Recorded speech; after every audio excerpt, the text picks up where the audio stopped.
represent those of station staff, management, and advertisers.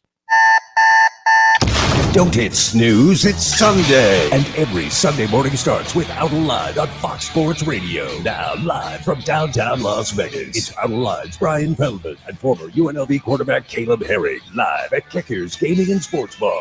Free donuts and orange juice, plus Bloody Mary and mimosa specials during the show. Out Live on Fox Sports Radio. Sunday mornings 8 to 9. Broadcasting live from Kickers Gaming and Sports Bar. 931 Las Vegas Boulevard North in Washington.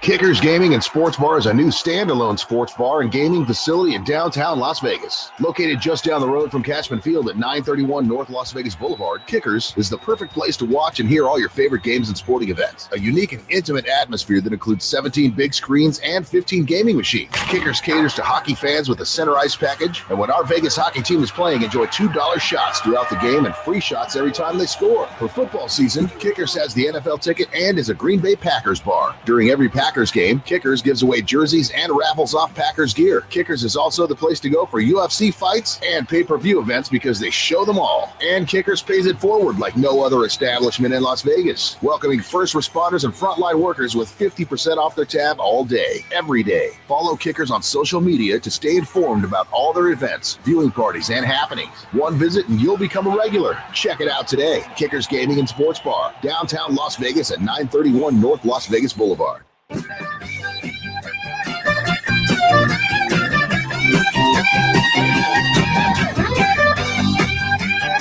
I'm actually joining on Freebird today. I didn't play music today. I kind of thought about it last second. But what's going on, everybody? It's your boy Spencer. I see a lot of guys watching on social media today, whether that be from Twitter or YouTube. I'm not sure. You guys can comment. I would love to bring you guys on. I'll have your comments displayed on the screen, and we can talk about we had a lot to go over today. I'm going to try to focus actually on some NFL free agency, but I do have in the studio with me right now Brian Feldman, who you just heard with Rent It, Buy It, Refi It. You are on microphone too. Sorry, I do produce my own shows, but what's going on, Brian? Thank you for joining the show on this busy little delivering sports here. I'm not really sure why, but it is. You know what? It's a good thing, Spencer, and it's a tribute to what you've been doing, man. You know your stuff, and people are listening. You've got a voice, so you'll use it, and hopefully in the right way, delivering sports. And sometimes people aren't happy with the things you say. Sometimes they love them. And today, I imagine if the UNLV brass is listening, they might not be mad at you, but they might not let me in buildings anymore if I get my opinion out. What I really hope is who I just recently had an interview with. If you are, I hope you enjoy the show. But no, so yeah, we are going to start with UNLV talk here because UNLV is now without another head coach for whatever reason we do not know the answer. But TJ Otzelberger, the basketball coach, he's gone. He's going to Iowa State. I don't know if that means that he was going to be fired and he felt pressured and he just kind of took another job and this looks better for him, or what it may be. But here we are once again. UNLV is looking for a new head coach. How did we get to this point once again, Brian? Well, TJ Otzelberger, if you can get out especially after what had happened here this season, you jump on it. And TJ Otzelberger has a history, I think 8 years at Iowa State as an assistant. His wife was an All-American athlete at Iowa State. He's got a lot of ties there. My question, and it makes perfect sense, and I talked to a good friend of mine who is on Fox Sports National, Bernie Fratto, who had filled me in on a lot about TJ and why it made sense for the hire for them. But I still, Spencer, I look and I think if I'm an alumni and a booster of Iowa State, I am like, what the hell when I look at what this guy's production has been the last years. Now you want to look at his time at South Dakota State as a Jackrabbit head coach. Yeah, he did a pretty good job there. That's how he was elevated to the UNLV position. But this season, and I'm sorry, yeah, it was a COVID season. You can't even describe what happened, but everybody was affected by it. And it was a really good opportunity for UNLV to establish a presence in the Mountain West Conference. And not only didn't they do that, Spencer, they scheduled some complete patsies that to me was almost an embarrassment. A couple of the wins that they got, scheduling teams, and no offense to the teams, and I don't even need to mention them that they scheduled, but the point is UNLV did it so they could beat the hell out of you and get a couple more wins and look good. Other than that, you had a win over Utah State in a game that Utah State didn't play well in. And and you had a win over Kansas State that is a Power 5 conference D1 program. But in my years of watching basketball, which dates back to probably about 1979, it's the worst Kansas State team I've ever seen. So to say that that's a quality win this year, no. A lot of teams beat Kansas State. A lot of teams beat Kansas State. I could say it a third time, Spencer. So I mean, it is really mind blowing to me that we are sitting here talking about TJ Otzelberger going to Iowa State. He does not deserve the position. Iowa State is a dumpster fire as far as what they were this year. A shade of themselves, a decent basketball tradition dating back to a guy that is available to coach right now and lives in the state of Nevada, to Larry Eustace, back to 1990, Coach of the Year, when he took the Iowa State Cyclones to the Elite Eight with Marcus Fizer, a great team. I actually was at the game that Michigan State, who won the national championship that year, beat Iowa State at the Palace of Auburn Hills in Michigan. And that was great. Fred Hoiberg was a great coach for Iowa State that took them to several tournaments.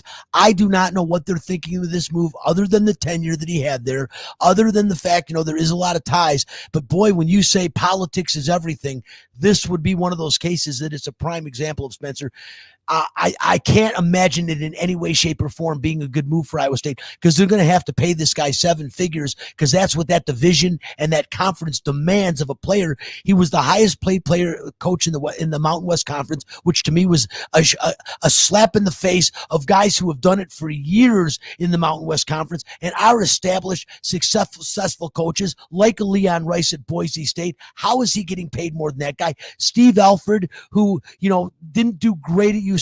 I can't say he didn't do great. He did lousy at UCLA, but he's still a huge name coach that was heavily sought after a couple of years ago when he was at New Mexico. He's making more money than him, which is an absolute crime. And how about Craig Smith at Utah State? That guy has done nothing short of miraculous things at a school that nobody even really knows about. When you think of Utah, you don't go beyond Brigham Young or Utah University. And now you've got Utah State that really would have qualified for the tournament for the 3rd straight year. Last year, of course, there was no tournament, but they got in this year as an at-large bid, made it all the way to the conference championship game and played a very formidable San Diego State team. So how is he? And then Brian Dutcher really puts together one of the greatest defenses every year, not just in the Mountain West, a defensive, a top-ranked defense every year in the country. Granted, he's playing lesser talent, but still, he is a great defensive mind. Learned that from Steve Fisher, who was there for eons.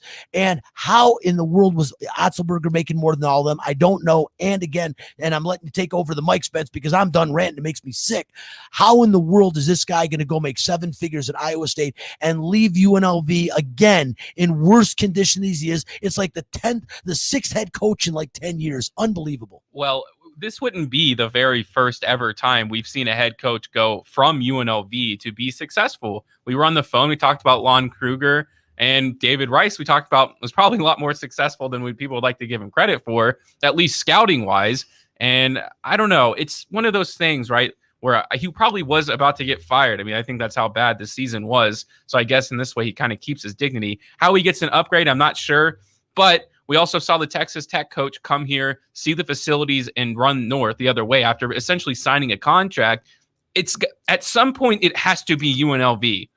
I don't know, because not every coach you're going to sign is going to be good. That's impossible. No franchise has ever just signed back-to-back great coaches that take you on to the NCAA tournament and everything like that. So if TJ does become successful at Iowa State, this would be the biggest meltdown in UNLV history, which it already is, as we know football had 0 wins last year, and the guy is just a hot mess as well. The coach won't talk to any of us. We would love to have him on the radio show to talk about last season. Some of us wouldn't even torch him. I wouldn't. I would just be curious to know if he came on my show, like, in your opinion, what were some of the things you thought were good, what were bad, what can we expect from the future? He wouldn't even answer those kinds of questions, which worries me that he doesn't have the answers to them. But again, we talked about this on Out of Line all the time, but UNLV has to make a change, not just from a player standpoint or a coach standpoint, just from a fundamental level, from the board of directors and the way the school is conducted. Because I don't think I've talked about this on this show, and I want to, because you guys are locals listening to this. I went to UNLV. I graduated from UNLV with an accounting degree. I was there all 4 years, had a minor in Chinese. I was ingrained in many parts of the school. It's not a college. It is. I'm going to have a degree, which I still don't have yet, by the way. I have my e-diploma. Great. I mean, it's fine. I don't really need it, but still, it's kind of annoying that I graduated, last semester and I still don't have my paper diploma with me. But what I'm trying to say is the buildings look like prisons. They're ugly, except for the hospitality building. If you're a player, if you're a coach and you walk through the school, and definitely nobody at the school would be able to identify TJ Otzelberger walking around, Bryce Hamilton might be the only person I think people would take a second glance at if he was in your class or, in the student union, simply because he's so tall. That's a problem because kids want a college experience. I wanted a college experience. I grew up in Mississippi and I went to one game. I went to an Ole Miss Auburn game.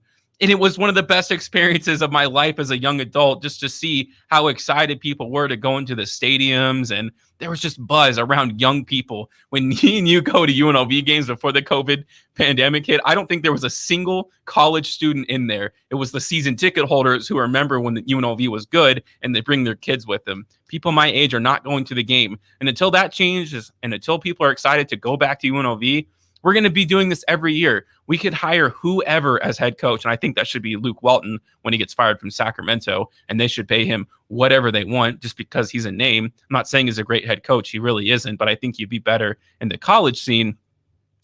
It's sad because I want UNLV to be good. We get to go to the game, so that would be fun just on a fundamental level. But I want to be proud of my school, and I don't like to associate with them, period. It has nothing to do with my teachers, by the way. I had great teachers. If you guys are listening, I don't know if you're in your cars. I don't know if you listen to the show. It's just the school from a fundamental level. It's sad.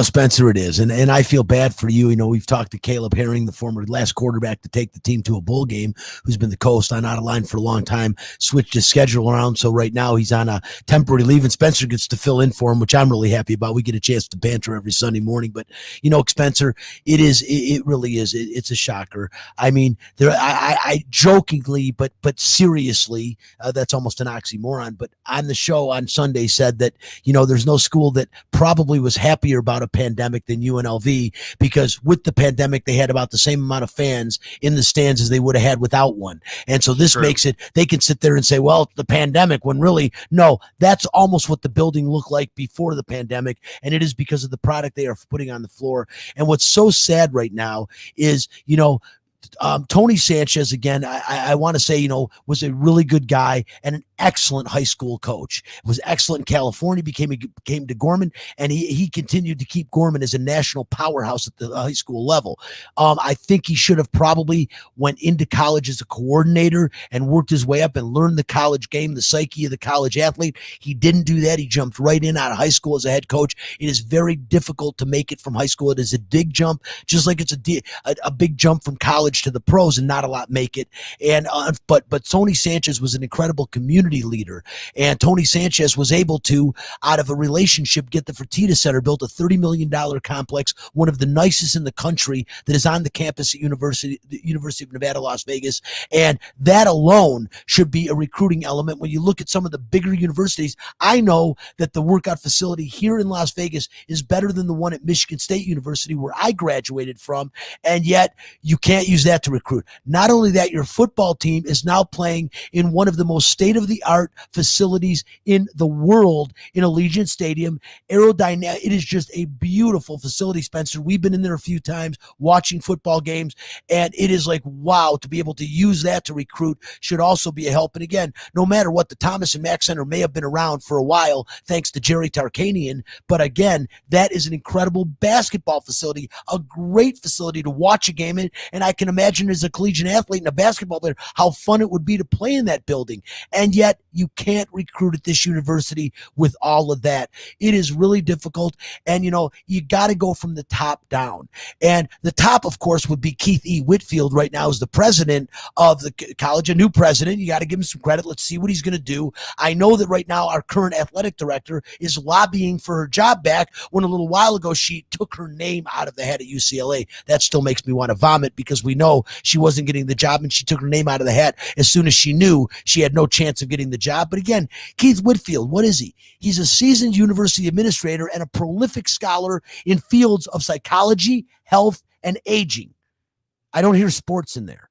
Okay, no offense to him whatsoever, but he's not a sports-minded individual, and he very well might extend the contract of Desiree Reed-Francois, which to me would be an astronomical mistake. And I'm sorry, I really like her as a person. She's been accommodating. Nice, not that doesn't come on my show, but probably because I'm out of line. But the truth of the matter is, as a person, she's fine, and I'm never should this be a personal thing. I am strictly speaking from a sports standpoint. This woman may be the worst athletic director I have ever seen in my life. And I said before her, Tina Kunz and Murphy, it couldn't get any worse. She was better.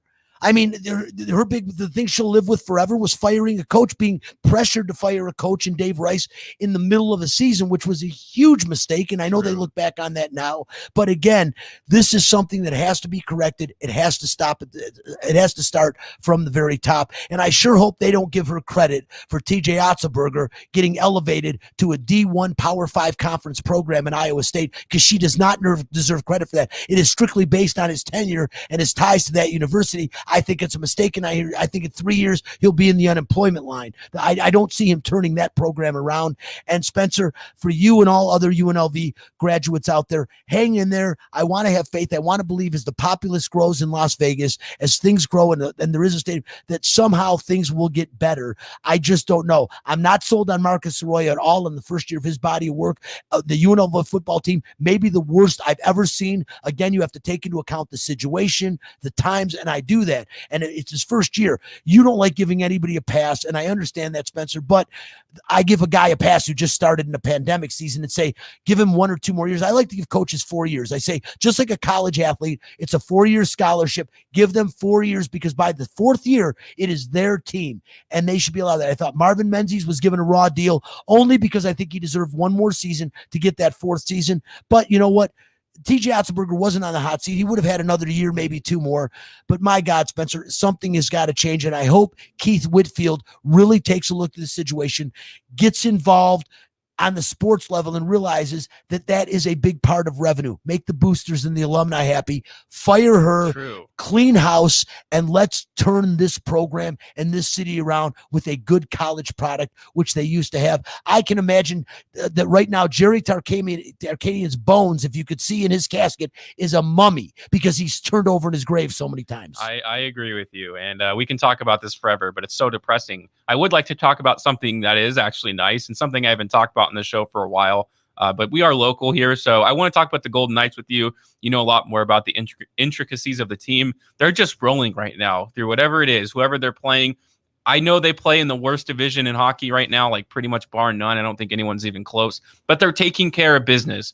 We talked about this on Out of Line, but I want to talk about it again. Is that a bad thing for them that they're playing not horrible? Like, they're still NHL teams, of course, but it's good for them to do this. But when it comes to playoff time, will they be a little soft coming into it, and could it really hurt them in the long term?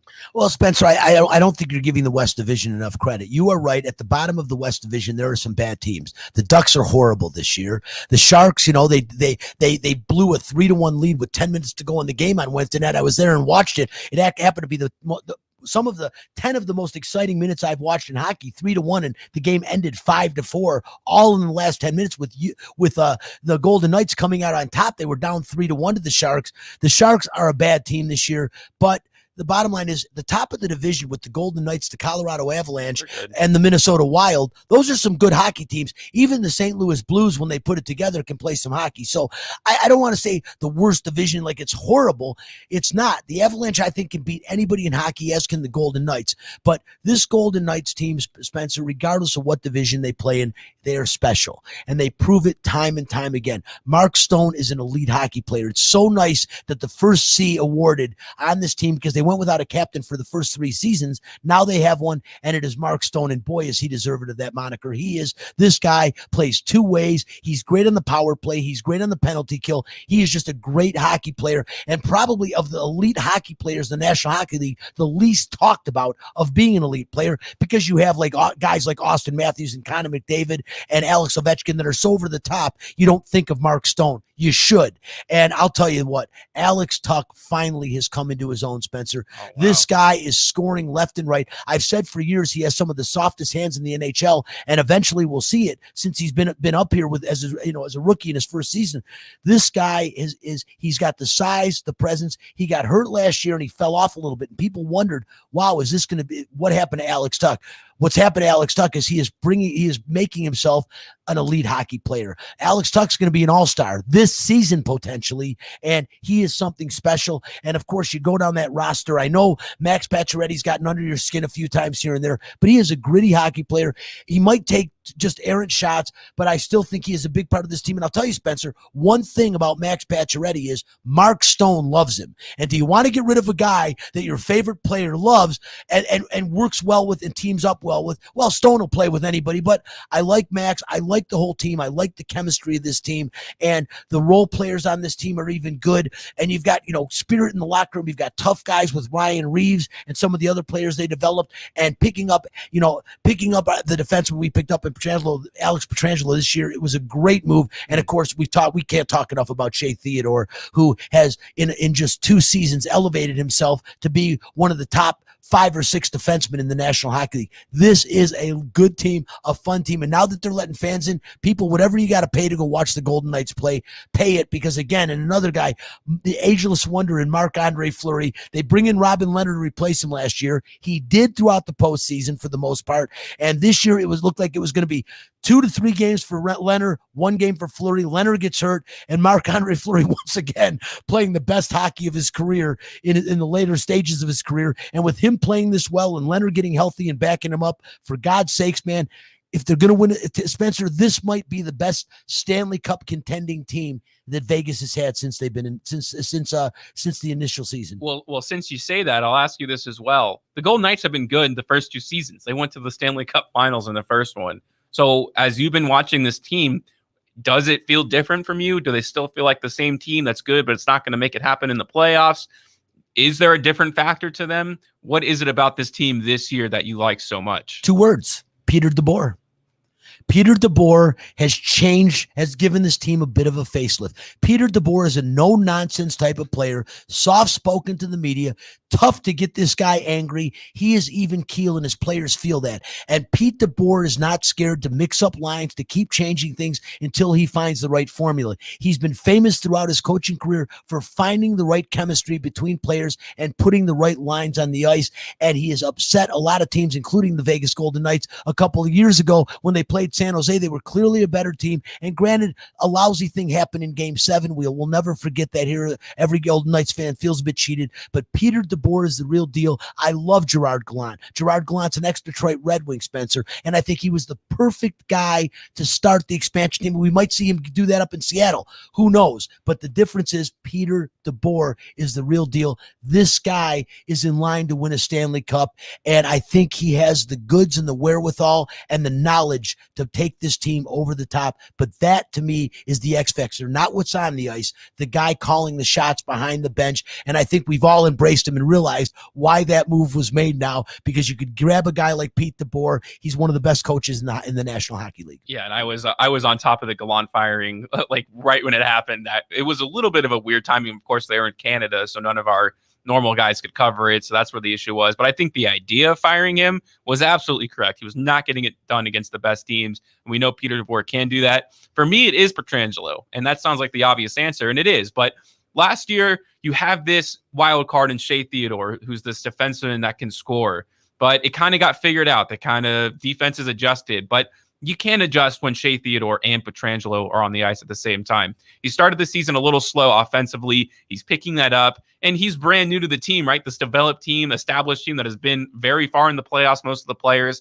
We haven't changed the team drastically in the past 3 years, in my opinion. So when you have him and when he's going in full stride, that could actually be enough to take them through the Stanley Cup. And Mark Stone is playing well above where he was last year. We were all a little nervous when they traded for him, and he was playing okay, disappeared in the playoffs, disappeared in the power play, but he's in there now.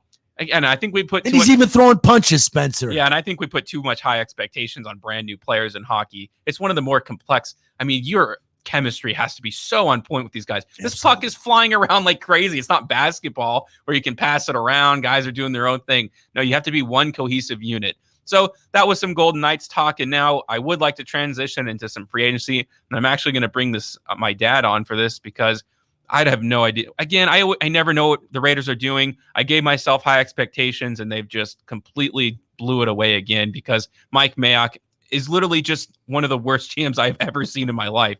They started off by signing Yannick Ngakoue, which is he's instantly the best Raiders defender, which is mostly his fault anyways for having that statement even be true. But now they do something good, and you get Kenyon Drake, who I'm not going to say is bad. They signed him on a 2-year deal worth like $14 million, $11 million guaranteed. Dad, I hope, are you there, Dad? First of all. Yeah, I'm here. Okay. So you have the signing of Yannick Ngakoue. Me and you talked about it. We thought that's fantastic. And, their cap space is pretty tight like every other team because the cap space went down 8% this year. And they spend most of it on Kenyon Drake with Josh Jacobs, who's coming off of 2 1,000-yard rushing seasons. What in the world are they thinking? Well, with that signing, who knows? I don't think they need to get a Kenyon Drake, but maybe they're trying to put a little bit of pressure on Jacobs. I mean, even though he had a 1,000-yard season this past season, his yards per carry did go down. And then we saw him get into a bit of a trouble here in Vegas when he almost got a DUI, but didn't. So, yeah, I don't know if they just figure on bringing Kenyon Drake in on third downs, that they don't like Jacobs on third downs with his catching ability. I don't know, but I think we needed to spend the money elsewhere. Oh, I agree with you. But we don't really have the ability to do that now. And we've also lost 4 or 3 of our offensive starters. Richie Incognito was released and then re-signed. They did sign Nick Martin, the center from the Texans. And they did sign Denzel Good. So I think that's who they're rolling with next year, which is fine. But you also have this issue of letting Nelson Aguilar go. So that means that Henry Ruggs is going to be wide receiver number 1, which Brian, we all know cannot be the number 1 receiver. So what are they doing? Like, what is the plan, the master plan here? I hope you can give me the answer for that, Dad. We're in big trouble with wide receiver right now. We really have no number 1. Looks like they're bringing in John Brown, who's a good player, but he's not a number 1 guy. I hope they have a plan in place during the draft. Because if they do not give Derek Carr some weapons, a number 1 weapon, we as a team I don't even think we'll win 8 games. No way. I want to say, first of all, hello, Mark. How are you? Good to talk to you again. Hello. And great to have you on the show. Mark is a seasoned sports mind. I've gotten a chance to know him, and I love listening to his analogies because he really has a passion, and especially for the Raiders and stuff, and it's pretty cool. I will say though, Mark, I disagree with you and Spencer. Not on Nelson Aguilar. I think there was a huge mistake to let him go. I do think Ruggs has the ability to step into not maybe a number 1 role, but a number 2 role. But you guys are forgetting the number 1 receiver on this team last year and this year is Darren Waller. And to say that you don't have a number 1 receiver when you've got one of the upper echelon and best tight ends in the National Football League is a mistake. Darren Waller is uncoverable. He has come into his own in the last 2 seasons, and he is as good as any wide receiver, tight end, just about. I'm going to say just about in the game. He is a primary target, and he gives Derek Carr a tremendous option and takes pressure off of wide receivers. There's not a team in the National Football League that wouldn't love to have Darren Waller. So you got to take that into consideration when you are talking about the receiving corps. John Brown, I agree with you, a good receiver, a role player, not a number 1 guy. They do need to find somebody to go out there to take the heat off Ruggs because Ruggs won't get it done on his own. He'll make a spectacular catch, and then he'll drop a 5-yard pass over the middle, and that's been his moniker. But with Darren Waller, you're okay. But guys, to me, the biggest thing in free agency and the biggest need in this team is what wins championships, and that is defense. As Spencer has pointed out so many times on his show and ran it on Out of Line in every show, that this team, that most of the defensive front on this team would they be special teams players on other teams, and yet they're here. Other than maybe Max, who I do like, and I do think he would start on most teams.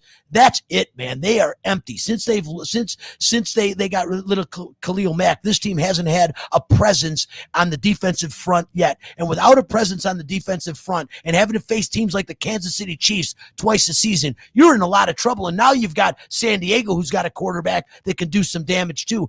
if this team doesn't shore up that defense, and for God's sakes, if the pass rush doesn't get there, holy cow, are you rolling the dice with that secondary? That the bottom line is they need to make a brand of Swiss cheese and name it after the Raiders secondary, in my opinion. I would agree with that. And I would say bet the over every game next year on the Raiders because they are Swiss cheese. They will give up big plays, and there will be lots of scoring against the Raiders next year. Yeah, the Raiders have gotten significantly worse this offseason. I don't know I think they had 7 wins last year. That right now, if they were 8-8, they didn't go 8-8. If they went 8-8 last year, if the team that they have now on this roster goes out next year, this is a 3-win team. If the offense is getting worse, which it is, and the defense only has Yannick Ngakoue, they're not going to get back to 8 wins. They're not going to even get close. All the other teams in the division are getting better, and we're getting worse. I don't think anybody they can take in the first round can even change that as well. We have to fire everybody. I know it sounds crazy, but I like John Gruden as a coach, but if it means that Mike Mayock has to stay in that seat, then they both got to go. There's other coaches out there that can get a winning culture. And so, Dad, can you give me any sort of hope, or am I just speaking the truth? Well, I'm looking at the free agent acquisitions now, and they did spend some money on defense with a Quentin Jefferson, who's an okay player, but he's not going to rush the quarterback or anything like that. He'll probably shore up the run defense a little bit. The one that's interesting to me is Solomon Thomas. This guy was a high draft pick for the 49ers. He's had some injury problems, but he had high hopes. He's still a young guy. I think this guy can still get some pressure on the quarterback, and I'm excited to see what he can do for the Raiders. Yeah, I'll be looking at Solomon highlights all night trying to make myself happy again, but I don't know if I can make it happen. Thanks for joining the show, Dad. I appreciate it. Yeah. All right. Thanks for having me. Always good to talk to you, Mark. So we'll go over a lot more free agency here. Looks like we can start with Mitchell Trubisky. I know it's not a huge name, but he was a second overall pick only 4 years ago. He's going to the Bills on a 1-year, $2.5 million deal. It's crazy to think that he's halfway out the door in the NFL after being in this situation where he gets traded or he gets drafted over Deshaun Watson and Patrick Mahomes. It's almost kind of unfair to him to have those kinds of expectations, and clearly he crumbled.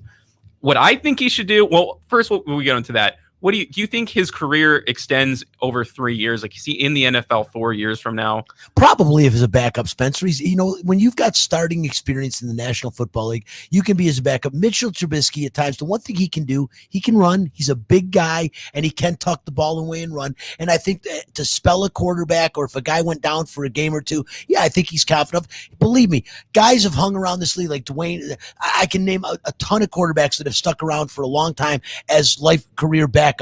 And I'll tell you what, though, to me, the Bears got significantly worse letting him go and bringing in Andy Dalton. The red pea shooter should have retired 2 years ago. And we saw what he did in Dallas. I don't think it's an upgrade at all. I'm happy being an NFC North fan of the Detroit Lions, of course, being stuck with that. I'm happy that they got rid of Trubisky and bringing Dalton. I think they're going to be worse. But no, as far as Trubisky goes, I think he's in a good position in Buffalo where he can play backup. He's not going to really learn behind a young quarterback like Josh Allen. But I think the point is this guy can come in and do. I think he'll be around in 3 years in the National Football League. Absolutely. Quarterbacks are a premium. And when you've got game experience, 4 years as mostly starter for 4 years, yes, I think that Mitchell Trubisky is an upgrade. Spencer, the one guy I want to mention, and I hope you're going to mention him, is one of the free agent signings that he keeps finding new teams. I think it's his 7th team now. How about the beard, man? How about my favorite quarterback in the National Football League? The best? No way. But Ryan Fitzpatrick is a guy that when you watch him, he plays for the sheer love of the game. If they told him, look, Ryan, you're going to start for the Redskins this year and we're going to pay you $100,000. I'm so sorry. The Washington football team this year, you know what? He'd take $100,000 to play. He is one of the true throwbacks that loves playing the game of football. And how, last year, Spencer, we got to see it here at Allegiant Stadium against the Miami Dolphins when he came in for Tua. and he threw a pass getting his head ripped off 40 yards down the field, and it was an accurate, granted a little bit of a floater, but there was nobody there. He saw the guy, and with his head getting ripped off, he was able to launch the ball 40 yards to complete, and of course, complete the beating of the Miami Dolphins of the Las Vegas Raiders. I love Ryan Fitzpatrick, and I am so thrilled that he's getting another opportunity with another team, and you watch, he will end up being the starter for the Washington football team, and deservedly so. Give him 1 or 2 more seasons, man. I want him to hang around for as long as he can. I love seeing a guy that is unconventional and finds a way to win, and he wins over teammates at every team he goes to. No guy has been as transient as traveled as Ryan Fitzpatrick, and continues to have success wherever he goes. The guy's good for 3 wins for your football team a season. Should he be the 16-game starter? Probably not. Let's be real. Wow. But here's the deal. He is a guy that will come in off the bench cold after sitting half a season and win you 3 games in a row. There's nobody I've ever seen like that. Well, the truth is, if the Miami Dolphins had just played him throughout the entire season, they'd be in the playoffs. They lost games because of Tua Tagovailoa. I think even in the Raiders game, they had started Tua, and he was just garbage. I think they scored like 0 points in the first half against the definitive worst defense in the league in the Raiders. And then he came in and just won them that football game. And we're also talking about a division that is wide open. They went to the playoffs last year with Alex Smith, who is running on a raw leg. The worst division in the history of football last year, Spencer, to send an under 500 team to the postseason. That's almost unheard of. You don't see that very often. Every now and again, you see an 8-8 team win a division, but a team that's a couple games under 500 to get to the postseason was amazing. And he's going to the team that actually got to the postseason in the Washington football team. And I'll tell you what, man, I am really excited to watch. But I think they'll be a garbage team for the most part. But again, wherever Ryan Fitzpatrick goes, I tend to tune in because he is truly a football player. He's must-watch television. So we'll keep going over some more moves here. Will Fuller actually goes to the Miami Dolphins on a 1-year deal, $10 million. It's actually kind of a surprising move for me because cap space is so tight, and you're signing a guy who has not had one fully healthy season, and he's also going to be missing the first game of next season, dating back to last season for performance-enhancing drugs. He had a 6-game suspension. Last one is week 1. How come they didn't enhance his performance? Well, actually, no, he did. He did. Well, he had like 800 yards. Of course he did, because why? DeAndre Hopkins was gone. Let's be realistic.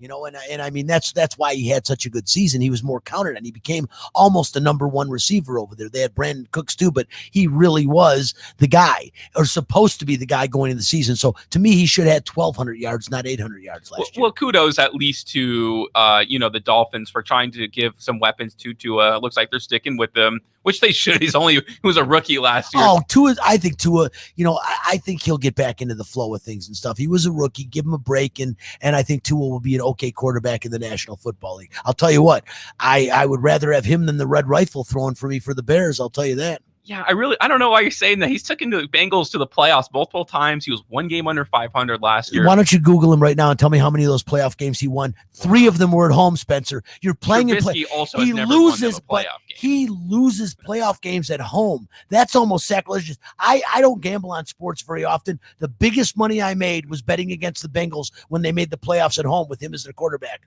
Well, yes, he's not going to win the Bears a Super Bowl, but he can get them back to the playoffs for sure with the defense that they have, and he can get them to the playground. I think you have a personal grudge against him. I think. I see AJ Green. He went to the Arizona Cardinals, so I think he was terrible last year. Like, he was one of the worst receivers in the league in terms of separation, everything old like that. And injured. You think his career is done? I guess that's the real question. He's not going to be the number 1 option for the first time in his career, so he has a chance. We'll see how much he loves the game of football. When you're that age, you got to love the game to continue playing. Like Larry Fitzgerald loves the game of football, so that's why he's been able to be productive for so long. I don't know if I've ever gotten that kind of energy from AJ Green, but I did earlier in his career. AJ Green, for a while, Spencer, was without question a top 5 receiver in the whole entire league when he was healthy and earlier in his career. And I'll tell you what, some of Andy Dalton's numbers that were gaudy at times were because he would throw the ball up and AJ Green would go up and make spectacular catches while he was double covered. It wouldn't be the great pass of the red pistol. It would be the great catch of AJ Green. But I think Father Time is knocking on his door. I'm happy he's getting an opportunity with the Arizona Cardinals, but I don't think they're counting on him for very much, Spencer. Hopefully, they'll get a couple big catches here and there. He can make dynamic catches, but I just think AJ Green's, without question, he's in the absolute twilight of his career. Yeah, well, sure. I mean, it's definitely winding down, but like I said, DeAndre Hopkins opposite of him, he'll have some opportunities. Kyle Rudolph is going to the Giants, which is one of the more confusing moves of the offseason because he left because he didn't want to take a pay cut with the Vikings, and also he didn't want to play second fiddler to Irv Smith, who is their tight end now, and now he's going to be playing second fiddle to Evan Ingram, obviously. So I guess they're going to be running 2 tight end sets. What's what they sold him on. He's been really bad. He's had 2 sub 500 yard seasons the last couple of years, 1 touchdown like the entire season last year. We'll see if he can also revitalize his career. One other thing I want to talk about, because there are some other topics that I want to get your opinions on. Hunter Henry is one of the many signings the Patriots have had this year. He's joining on a 3-year, $37 million contract. I'll just ask you in general, because the Patriots have obviously been the team spending the most amount of money in free agency. Will it matter to them as long as Cam Newton is their quarterback of their team? Can Cam Newton get back and use all these new weapons to get them to the playoffs? Because the Bills are still good. They're not going to be bad next year, I'll tell you that. Is this enough to get them over the hump again without Tom Brady? Not even close. And I'm really, I don't want to, I'm happy for Cam Newton. At one point in time, Cam Newton was just an absolute physical specimen and a guy that could single-handedly win you a football game. Like, the year he was the MVP of the league and took the Carolina Panthers to the Super Bowl. Amazing. But again, no, Hunter Henry is not enough to move this team over the top. Cam Newton showed me last year that his best years are far behind him. And I was very surprised that the Patriots went out and invested and showed faith in him this year. I'm happy that there's some loyalty there, but if I was a New England Patriots fan, I would be pretty upset. I don't see that team back in the playoffs anytime soon. Wow, I don't know. We'll They're see. spending a lot of money, but you need a trigger man in New England. A trigger man has been the key for them for years and years, and I don't know that Cam Newton can be that trigger man anymore. I just don't see it. He's never been one of the most accurate passers in the league, and the running ability that once was there is gone. The injuries have taken that away from him. So what is he good for other than having knowledge and having one Super Bowl experience? I think it was a disappointment, and I think if I was a Patriots fan right now, I'd be almost as upset as I am being a Lions fan with Jared Goff coming in to run the show for the Lions. Yeah, and maybe Mac Jones will be an answer for them in the draft. Hopefully. Because Cam Newton, they signed him. It doesn't mean he's going to be the starting quarterback next year. Mac Jones will probably be the best landing spot for him if they do end up trading up. But there's one more football news, and then we'll go over actually to some basketball news. They're kind of interrelated a little bit. But this Deshaun Watson thing, I'm not sure if you heard about it. So 2 days ago, a masseuse came out and said he had sexually harassed her. And he came out, and this is his exact quote, the day of, where he found out the statement. So listen to this. As a result of a social media post by a publicly seeking plaintiff's lawyer, I recently became aware of a lawsuit that has apparently been filed against me. I have not yet seen the complaint, but I know this. I have never treated any woman with anything other than the utmost respect. The plaintiff's lawyer claims that this isn't about money, but before filing the suit, he made a baseless 6-figure settlement demand, which I quickly rejected.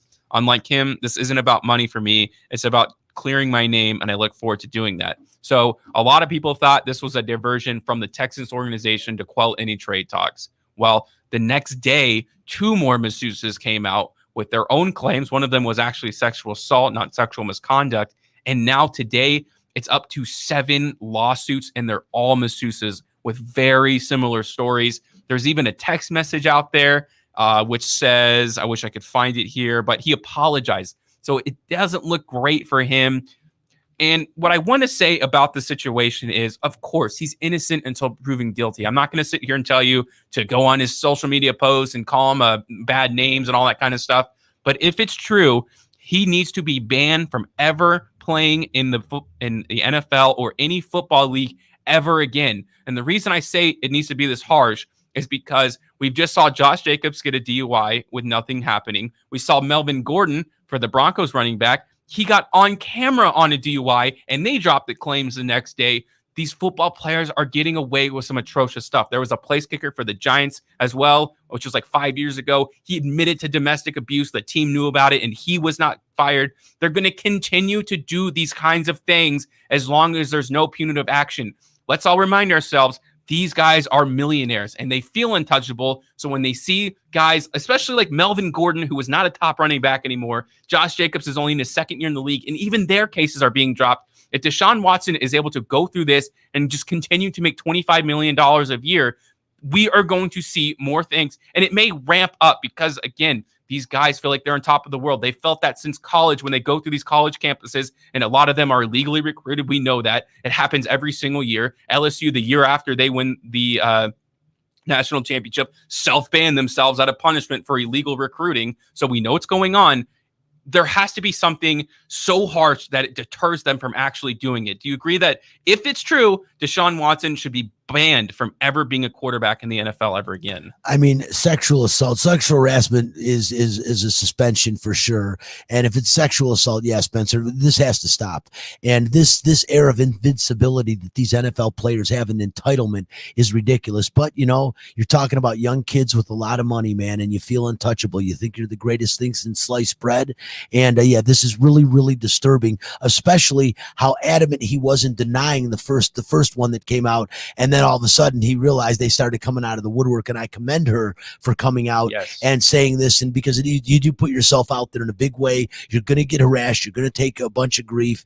And is it about money? Well, partially. You know, come on, man. You know when something like this happens, there's a chance for a big payday. So I'm not going to hide from that, and I'd say it on my show, but I don't care about that. The bottom line is this absolutely has to stop. The NFL should start standing for not for long, that we're going to put up with the crap that's going on in this league. I mean, still, you know, it's kind of weird that almost no punishment to Tyreek Hill, you know, because he is such a dynamic player. And I'll tell you what, as far as watching him and purely on the football field, I have almost as much fun watching him as I had watching Barry Sanders play in Detroit. He might be the most electrifying player to play in the National Football League since Barry Sanders. And then you got Kareem Hunt, who's over now in the Cleveland Browns, getting accolades and all this stuff. These guys were abusers, man. They're known and convicted abusers. When I say convicted, they were basically found guilty for abusing. Settlements happened, and they're back in the National Football League. And then you got a guy like Ray Rice, who never got back in the league, that was caught on camera, admitted he was wrong.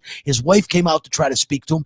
Ironically, Spencer, they are still together and married. There's never been problems since then. But you know what? Ray Rice was at the tail end of his career. Right. He didn't have that much value. Kareem Hunt and Tyreek Hill are in the prime of their careers, as is Deshaun Watson. So it's going to be a very interesting to find out how he gets back on the field. The one thing he might have done by doing all this is he might get his wish and get the hell out of Houston, which is what he wants. But Spencer, I'll tell you what, like I said, if the assault actual charge carries merit and has happened, get him the hell out of the National Football League. This has to stop, period. I totally agree with you. And Joe Mixon was also caught on tape famously for knocking a woman out with a full force punch. Yep. I'm sure you guys remember that video. Is carrying the ball for awful. Cincinnati still. Absolutely. And he got a huge contract just last year. Again, that's not going to stop until we actually tell these guys that you can't do this. And the only way they're going to be able to tell no is if they get real punishment for it. Money is not a punishment for these guys because they make more money than we could ever imagine. $600,000 fine, me and you would probably not be able to pay very quickly, but for them, it's a game check. And I also want to say in a bit of a related story, I'm not sure if you heard about Miles Leonard, but he went on Twitch. It's like where you stream video games, and he had this anti-Semitic slur that came out. I want to hear your opinion on this because he's going to get traded to OKC and he's going to be released. So he went all the way. I mean, he got canceled, or whatever you want to call it. I don't know. How do you feel about this? Should he ever have a job in the NBA again? I'll hear your opinion first, and I'll bounce it back to myself because I think you'll be surprised what I have to say. I would say stupidity is not an excuse for using that terminology, Spencer. And both of us being Jewish American men, there is an absolute zero tolerance. I am in no way going to say that it is a harsher than the N-word, but the N-word is you have to admit and call it what is. It's acceptable amongst the culture themselves, because in a joking manner you hear that thrown around. Never is it acceptable for a Caucasian man to use that term, but we do hear that. You never hear a Jewish person calling another Jewish person or even joking around about that word, the K word. It is ridiculous. ridiculous. It is sickening. It is gross. It is as offensive as any word that you can think of. And I'm talking about every four-letter superlative out there. This is horrible. This man should not only not be allowed in the National Basketball Association again for that one slur, but this man, I'm amazed that he hasn't publicly come out and had a much greater apology than the lame-ass excuses he used. He is a buffoon. He is an idiot. He is a racist, and this guy's got to go. To say I don't understand the word itself, then don't use it, dude. I'm sorry your IQ must be that of a grasshopper, but my God in heaven, Spencer, I am so wickedly opposed and offended by what this man said and the way he used it, and even worse, his half-hearted, fleeting apology. Disgusting. This man should not be traded to anyone. He should just simply be not. And the amazing thing is the owner of the Miami Heat's Jewish, and so is the commissioner of the league.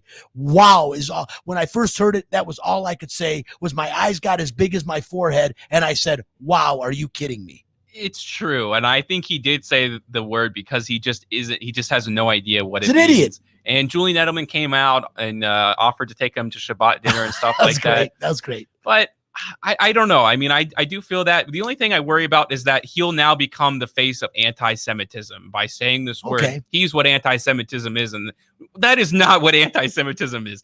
Anti-Semitism is the guy who went to that synagogue in Pittsburgh and shot it up. That's what real anti-Semitism is. So I think that if you make this the face of him, like, look, we're progressing a lot further. And we just saw these potentially racially motivated shootings in Atlanta. That's what real racism is, not this kind of faux pas, always making $10 million in OKC, not making them in Miami now. Whoop-de-doo. So I hope the focus isn't solely on that. We'll have to see. It is disgusting, but he will get another job. He is getting close. He's 29 years old now. He'll be a free agent this year. And he probably will make another team when we've all forgotten about this. It's just kind of sad to see that this kind of goes on. It's sad, and I just want to end on saying this, Spencer. The reason I am so adamant about him not being allowed to play in the National Basketball Association after that is because you can't make it okay. You can't bring that word to the forefront. There are many kids in this country that had no idea what that word was or even existed, and now are probably utilizing that word. I've heard it. I have heard it used in the past couple weeks more than I've ever heard it used probably in my life, and it is when it's called attention to this degree, people say, that's offensive. Now, if I don't like a Jewish person, I'm just going to call him the K word.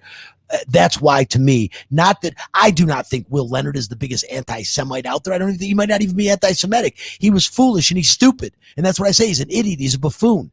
But the point is that it cannot go unpunished, because we've got to make sure that word is known as being vile. And by getting him out of the league and not, you say, look, man, it was a mistake, but it was a catastrophic mistake as far as you're concerned. See ya. For sure. And I want to thank Anthony Kim, my buddy from high school, for checking in. He says, I agree. No team should sign him. He needs to take up Julian Edelman's offer. Thanks for listening, Anthony. And I agree with you as well.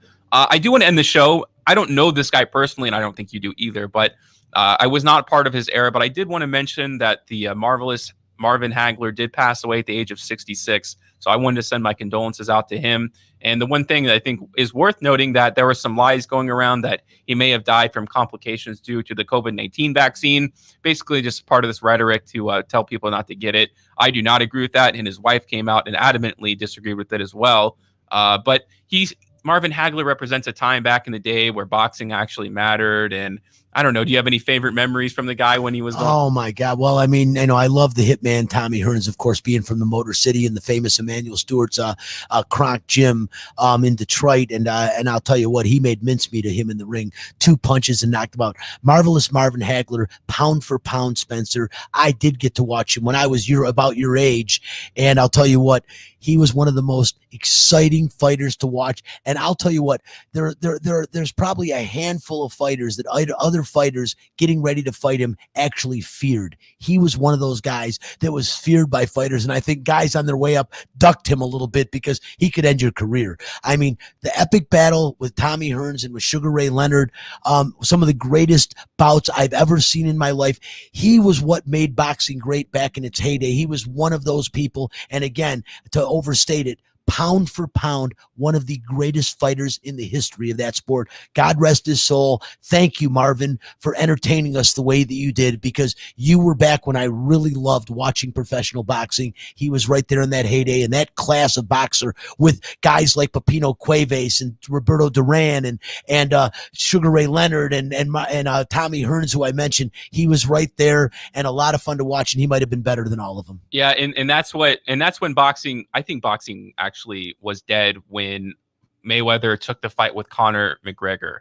This loudmouth from UFC, it was used to be so hard to get to the top, to face the heavyweight champions, arguably the greatest of all time in Mayweather, because he never lost a fight, of course. And when you can go straight to it and you've never been in a boxing ring, then everything goes out the door. That's why these weird side events that are going on between these amateur boxers are becoming popular. That's why being the champion doesn't mean anything anymore. And meanwhile, the UFC is just exploding onto the scene and getting more popular every single week. Since the pandemic, it may have gotten more popular, which is insane. It's sad to see, because I do love boxing, but I can't watch it anymore, other than Jahai Tucker, who joined my show, a young up-and-coming boxer who I appreciate. I'll only watch him, but yeah, I don't know. Hopefully it can get back to its glory day, but I have no idea how they can put integrity back into the game, because more of these weird boxing matches are starting to happen.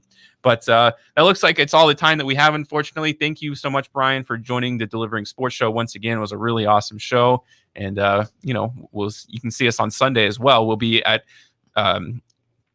why is my We'll mind? be Kickers Sports and Gaming Bar. and Sports Bar. Yeah, 8 o'clock Sunday morning, 931 North Las Vegas Boulevard. Come on down and check me and Spencer out. We have a lot of fun down there. It is a great establishment. We're giving away free orange juice and donuts at every show. So come on down, and they've got Bloody Mary and mimosa specials during the show. And it is a great place to watch. Like right now, especially with March Madness, 17 big screens, man, 15 gaming machines. Get down there and check us out. It's absolutely fantastic. Loved it, Spencer. And by the way, thank you. Spencer Ostrovsky, honestly, on his way up. This kid knows sports. He is your boy, Spencer, man. Yep.